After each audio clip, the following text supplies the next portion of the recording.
Hi hello నమస్తే welcome to our channel. నేను మీ ప్రియాంకారావు. అల్లు అర్జున్ గారు మళ్ళీ వార్తల్లో నిలిచారు. ఎందుకు అంటే ఇప్పటి వరకు అల్లు అర్జున్ గారికి సంబంధించి అల్లు ఆర్మీ అని ఈ విధంగా కొన్ని గ్రూప్స్ అనేవి ఉండడం మనం చూసాము. కానీ ఇప్పుడు సోషల్ మీడియాకి సంబంధించి ఫ్యాన్స్ అసోసియేషన్ అనేది స్టార్ట్ చేశారు. దీంతో ఇప్పుడు ఏదైతే స్టార్ట్ చేశారో మిగతా హీరోలకి సవాళ్ళ ఇది అనే చర్చ నడుస్తుంది. మరి దీన్ని ఎలా చూడాలి? ఈ కొత్తగా ఏదైతే తీసుకొస్తున్నారో అల్లు అర్జున్ గారు ట్రెండ్ని, ఇది ట్రెండ్ సెట్ చేస్తుందా అనేది ఈ వీడియోలో తెలుసుకుందాం. దీని గురించి మనతో మాట్లాడడానికి ప్రముఖ ఫిలిం జర్నలిస్ట్ ధీరజ్ గారు ఉన్నారు. ఆయనతో మాట్లాడదాం. నమస్కారం సార్. నమస్తే ప్రియాంక. సార్, అల్లు అర్జున్ గారు ఇప్పుడు ఫ్యాన్స్ అసోసియేషన్ అని చెప్పేసి కొత్తది స్టార్ట్ చేశారు. ఇది ఎప్పుడైతే బయటకు వచ్చిందో ఒక చర్చ నడుస్తుంది. ఇది మిగతా హీరోస్ ఎవరైతే ఉన్నారో వాళ్ళకి ఇది ఒక ఛాలెంజ్, సవాలా, ఎలాంటి మార్పు తీసుకొస్తుంది ఈ ఫ్యాన్స్ అసోసియేషన్ ట్రెండ్ అనేది చర్చ జరుగుతుంది. దీనికి సంబంధించి మీరు ఏమంటారు? అంటే ఈ ఫ్యాన్స్ అసోసియేషన్ అనేది కొత్తగా స్టార్ట్ అయిన ఇది కాదు. ఎప్పటి నుంచో ఎన్టీఆర్, ఏఎన్ఆర్, కృష్ణ, శోభన్ బాబు, చిరంజీవి, కృష్ణరాజు, ఇలా వీళ్ళందరికీ ఫ్యాన్స్ అసోసియేషన్లో ఉన్నాయి. తర్వాత ఈ మధ్య కాలంలో ప్రతి హీరో కూడా వాళ్ళ సినిమాలు విడుదల కావడానికి ముందు ఫ్యాన్స్ మీట్ అని పెడుతున్నారు. ఈవెన్ వరుణ్ తేజ్ కానీ, సాయి ధరమ్ తేజ్ కానీ, ఇలాగా చాలామంది హీరోలు సినిమా విడుదలకి ఒక వారం రోజుల ముందో 10 రోజుల ముందో ప్రత్యేకంగా ఫ్యాన్స్ తోటి భేటీ అయ్యి వాళ్ళ ఫీడ్బ్యాక్ అది తీసుకుంటున్నారు. కాబట్టి ఇప్పుడు అల్లు అర్జున్ మొట్టమొదటిసారిగా తను అసోసియేషన్ ఏర్పాటు చేయడం అనేది కాదు. కాకపోతే ఏంటంటే ఆయన అంతకుముందు ఇప్పటివరకు కూడా మెగా దీని కింద ఉన్నాడు. మెగా ఫ్యాన్స్ అసోసియేషన్ దీని కింద ఉండేవాడు. ఇప్పుడు సోషల్ మీడియాలో ఇందాక నువ్వు అన్నట్టు అల్లు అర్జున్ ఆర్మీ అని, బన్నీ ఆర్మీ అని ఎప్పటి నుంచో ఉన్నప్పటికి కూడా ఆయన ఫిజికల్గా కూడా ఒక అసోసియేషన్ ఉండాలి. సోషల్ మీడియాలోనే కాకుండా మామూలుగా ఒక ఫ్యాన్స్ అసోసియేషన్ పెట్టి దానికి జిల్లాల వారీగా కావచ్చు, లేకపోతే ఇలాగా చేయాలనే ఉద్దేశంతో ఆయన దీనికి శ్రీకారం చుట్టాడని మనకి తెలుస్తుంది. అంటే ఇప్పుడు అల్లు అర్జున్ కేవలం మన తెలుగు రాష్ట్రాలకు మాత్రమే చెందిన స్టార్ కాదు కదా. అతనికి ఎప్పటి నుంచో మలయాళంలో మల్లువుడ్ అంటారు, అక్కడ మల్లు అర్జున్ అంటారు. అతన్ని అల్లు అర్జున్ అనకుండా మల్లు అర్జున్ అంటారు. సో అక్కడ అంతా ఫాలోయింగ్ ఉంది మలయాళం ఇండస్ట్రీలో. ఈక్వల్ టు మన మమ్ముట్టి, సురేష్ గోపి, ఇలాగ ఈ హీరోలకి ఈక్వల్గా ఆయనకు అక్కడ ఫాలోయింగ్ ఉంది, మార్కెట్ ఉంది. అలాగే ఇప్పుడు పుష్ప 1, పుష్ప 2 సినిమాలతోటి నార్త్ ఇండియాలో చాలా పెద్ద స్టార్ అయ్యాడు ఆయన. పాన్ ఇండియా స్టార్ అయిపోయాడు. ఇప్పుడు అట్లీతో తీస్తున్నటువంటి సినిమా చాలా లార్జ్ స్కేల్లో చేస్తున్నారు. అట్లీ అంతకుముందు చేసిన సినిమాలన్నీ కూడా హిట్. ఇది 6వ సినిమా. అంతకుముందు అతను తీసిన 5 సినిమాలు కూడా హిట్. దీనికి ముందు షారుఖ్ ఖాన్తో తీసినటువంటి జవాన్ సినిమా చాలా పెద్ద హిట్ కదా. వీళ్ళిద్దరు కలయికలో వస్తున్నటువంటి ఈ సినిమాలో 5గురు హీరోయిన్లు ఉన్నారంటేనే దాన్ని బట్టి ఆ సినిమా స్కేల్.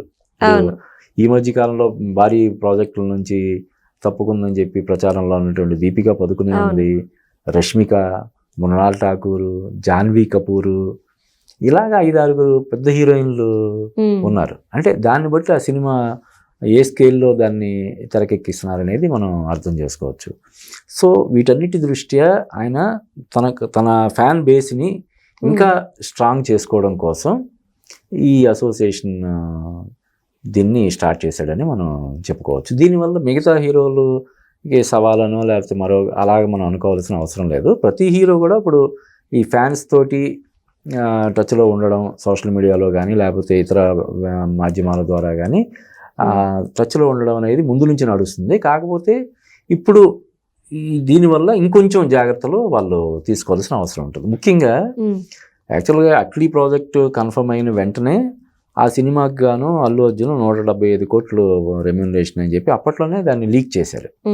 175 కోట్లు రెమ్యూనరేషన్ ప్లస్ ప్రాఫిట్స్లో ఒక 10% షేర్ అనేది కూడా అప్పుడే దాదాపు ఒక 3-4 మంత్స్ బ్యాకే దాన్ని లీక్ చేశారు. అదే విషయాన్ని మళ్ళీ ఇప్పుడు తెర మీదకి తీసుకొచ్చి దాన్ని ఎక్కువగా ప్రచారంలోకి వచ్చేలాగా జాగ్రత్తలు తీసుకుంటున్నారు. అంటే తీసుకొని అది ఫస్ట్ టైం మన తెలుగులోనే కాదు, ఇండియాలోనే ఇది highest remuneration, highest paid actor in India అనే విషయాన్ని ఎస్టాబ్లిష్ చేయడం కోసం వాళ్ళ PR టీము గట్టిగా వర్క్ చేస్తుంది. అవును, కొద్ది అంటే రోజులుగా అంతకుముందు వస్తుంది. బాహుబలి తర్వాత ప్రభాస్కి విపరీతమైనటువంటి క్రేజ్ వచ్చింది. దాన్ని వాళ్ళు హైలైట్ చేసుకోవాలని చూడలేదు. ప్రభాస్ కానీ మన రామ్ చరణ్ కానీ వీళ్ళెవరు కూడా దాన్ని హైలైట్ చేసుకోవాలి, హైయెస్ట్ పెయిడ్ యాక్టర్గా మనం ఉండాలి అనే దాన్ని వాళ్ళు ఫోకస్ చేసుకోవాలని అనుకోలేదు. కానీ అల్లు అర్జున్ ఆ విషయంలో చాలా వ్యూహాత్మకంగా వెళ్తున్నాడు. ఇంకా చెప్పాలంటే పుష్ప 2 సినిమాకి కూడా ఆయనకి దాదాపుగా 200 కోట్ల పైన రెమ్యునరేషన్ రూపంలో వచ్చింది అనేది కూడా వాళ్ళు చాలా, అంటే ఫోర్బ్స్ మ్యాగజైన్లో కూడా దాన్ని కవర్ స్టోరీ కింద వేయించుకోవడం అలా చేశారు. కాబట్టి అంటే మిగతా హీరోలు కూడా ఎక్కువ రెమ్యునరేషన్ తీసుకుంటున్న హీరోలు ఉన్నప్పటికీ కూడా వాళ్ళు దాన్ని ఇన్కమ్ ట్యాక్స్ అన్నపోయో లేకపోతే ఇంకోటి ఎందుకులే లేదంటే మిగతా హీరోలు ఫ్యాన్స్ వాళ్ళు ఇబ్బంది పడడం అలా ఎందుకులే అన్నట్టుగా వాళ్ళు దాన్ని ఫోకస్ చేసుకోలేదు.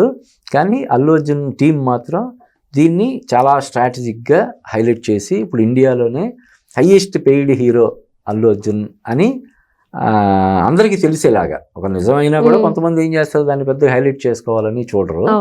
ఈయన అంటే ఇప్పుడు కొత్తగా మొదలైంది కాదు, నేను చెప్తున్నాను కదా, పుష్ప 2 దగ్గర నుంచి ఈ ప్రాసెస్ అనేది వాళ్ళు దాన్ని చాలా పకడ్బందీగా వ్యూహాత్మకంగా దాన్ని చేస్తున్నారు. ముందు ఇంకా దాన్ని ఎలాగా, అంటే మిగతా హీరోలు ఎలాగా రెస్పాండ్ అవుతారు ఏంటనేది మనం చూడాలి. అంటే అల్లు అర్జున్ వైపు అందరూ తిరిగి చూడాలి, ఆయన ఎప్పుడు వార్తల్లో నిలవాలి అని చెప్పేసి ప్రజల్లోని అంటే national and international wide curiosity పెంచే విధంగా ఈ టీం వర్క్ చేస్తుంది, టీం మెయిన్ టార్గెటే ఇది అని చెప్పేసి అంటున్నారు. అంటే ఎందుకని ఇదంతా అంటారు? ఒక విధంగా చూసుకుంటే మీరు ఇంతకుముందు తన పేరు గురించి మాట్లాడారు, 300 కోట్లు తీసుకుంటారు అని చెప్పేసి.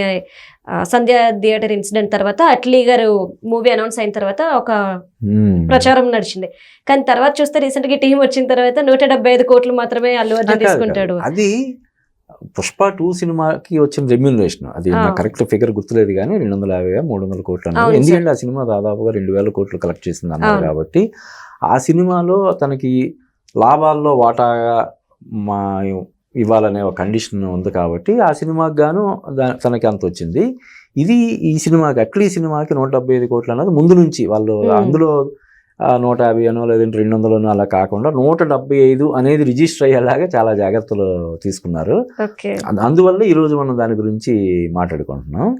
చెప్పాను కదా, ముందు నుంచి కూడా, అంటే ఒకప్పుడు ఘరానా మొగుడు సినిమా తర్వాత ఆపద్బాంధవుడు సినిమాకి గాను చిరంజీవి తీసుకున్న రెమ్యూనరేషన్ అప్పట్లో జాతీయ స్థాయిలో చర్చనీయాంశమైందని చెప్తారు. అంటే అప్పటికి అమితాబ్ బచ్చన్ సూపర్ స్టార్గా ఉన్నాడు, పీక్స్లో ఉన్నాడు ఆయన. అటువంటిది బిగ్గర్ దాన్ బచ్చన్ అని చెప్పి కవర్ స్టోరీ ది వీక్ అనే ఒక ఇంగ్లీష్ మ్యాగజైన్ కవర్ స్టోరీ చేసింది. చిరంజీవి తీసుకున్న రెమ్యూనరేషన్ అమితాబ్ బచ్చన్ తీసుకున్న రెమ్యూనరేషన్ కంటే కూడా, అంటే ఇప్పుడంటే మన Telugu cinema pan India cinema అయ్యింది, పాన్ వరల్డ్లో కూడా చాలా దేశాల్లో, ఇప్పుడు జర్మనీ కానీ రష్యా కానీ ఇలాగ అది చాలా దేశాల్లో కూడా ఇప్పుడు మనది మార్కెట్ సంపాదించుకుంది. అప్పుడు లేదు కదా, 30-40 సంవత్సరాల క్రితం తెలుగు సినిమాకి అంత లేదు. అయినప్పటికీ కూడా హిందీ సినిమాలు ఇప్పుడు హిందీ అంటే చూడు, మన ఇండియాలోనే ఈవెన్ మన ఆంధ్రప్రదేశ్లో ఆడుతాయి, తెలంగాణలో ఆడుతుంది, తమిళనాడు, అన్ని చోట్ల కూడా దేశంలో ప్రతి చోట కూడా హిందీ సినిమా ఆడుతుంది. అటువంటిది హిందీ సినిమా హీరో కంటే కూడా, హిందీ సినిమా సూపర్ స్టార్ కంటే కూడా ఒక రీజనల్ లాంగ్వేజ్ మెగాస్టార్ ఎక్కువ తీసుకోవడం అనేది అప్పట్లో పెద్ద చర్చనీయాంశం అయింది. ఇప్పుడు వీళ్ళు అదే చేస్తున్నారు. ఒక సల్మాన్ ఖాన్ కంటే, ఒక అమీర్ ఖాన్ కంటే, ఒక షారూక్ ఖాన్, ఇలాగా బాలీవుడ్లో బిగ్గెస్ట్ స్టార్స్ అనే వీళ్ళందరికంటే కూడా అల్లు అర్జున్ రెమ్యూనరేషన్ ఇప్పుడు ఎక్కువ అనేది బాగా ఎస్టాబ్లిష్ చేయాలి, ఫోకస్ చేయాలని వాళ్ళు చూస్తున్నారు. డెఫినెట్గా కొంత నెగిటివ్ ఇంపాక్ట్ కూడా ఉంటుంది. ఇప్పుడు ఉదాహరణకి మన తెలుగులోనే చాలా మంది హీరోలు ఫ్యాన్స్ ఫీల్ అవుతారు. ఇప్పుడు ప్రభాస్ ఫ్యాన్స్ కావచ్చు, Ram Charan fans, NTR fans, Balayya fans, ముఖ్యంగా మెగా ఫ్యాన్స్, వీళ్ళందరూ కూడా అంటే తీసుకున్నాడు కానీ ఇంత ఇది చేసుకోవాల్సిన అవసరం ఏముందనే ఒక ఇది ఉంటుంది కదా.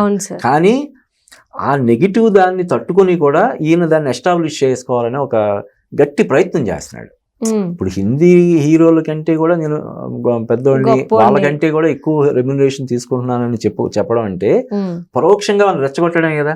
అంతేగా. వాళ్ళందరూ కూడా ఒక సినిమా హిట్ అయ్యేసరికి మనకంటే పెద్దవాడు అని చెప్పుకుంటున్నాడు, మనకంటే ఎక్కువ రెమ్యునరేషన్ తీసుకుంటున్నానని చెప్పుకుంటున్నాడు, ఏంటి అని చెప్పి వాళ్ళు దృష్టి సారించే ప్రమాదం ఉన్నప్పటికీ కూడా అయినా సరే ఈ wants to be establish himself as a biggest star. వీళ్ళందరికంటే కూడా highest paid icon star in the మన ఇండియన్ ఫిల్మ్ ఇండస్ట్రీ అని ఆయన ఎస్టాబ్లిష్ చేసుకోవాలని చూస్తున్నాడు. డెఫినెట్గా కొంత నెగిటివ్ ఇంపాక్ట్ ఉన్నప్పటికీ కూడా అది లాంగ్ రన్లో తీవ్ర ప్రభావం చూపించే అవకాశం ఉంటుంది. అట్ ది సేమ్ టైం ఇప్పుడు ఆయన అంతకుముందు తనని పుష్ప 1 తర్వాత నుంచి ఐకాన్ స్టార్ అని చెప్పి ఒక బిరుదు వచ్చింది కదా. సో ఈ ఐకాన్ స్టార్ అనేది ఇంకా ఆ స్టార్డమ్ అనేది ఇంకా ఇంకా పెంచుకొని వెళ్ళాలి. ఈ సినిమా కూడా దాదాపుగా 600 కోట్ల బడ్జెట్ అంటున్నారు. Atlee Allu Arjun cinema budget. ఆ సినిమా కూడా సూపర్ డూపర్ హిట్ అయితే నెక్స్ట్ అతను పాన్ వరల్డ్ టార్గెట్ చేసిన ఆశ్చర్యం లేదన్నమాట. Okay, right. Thank you so much. Thank you Priyanka.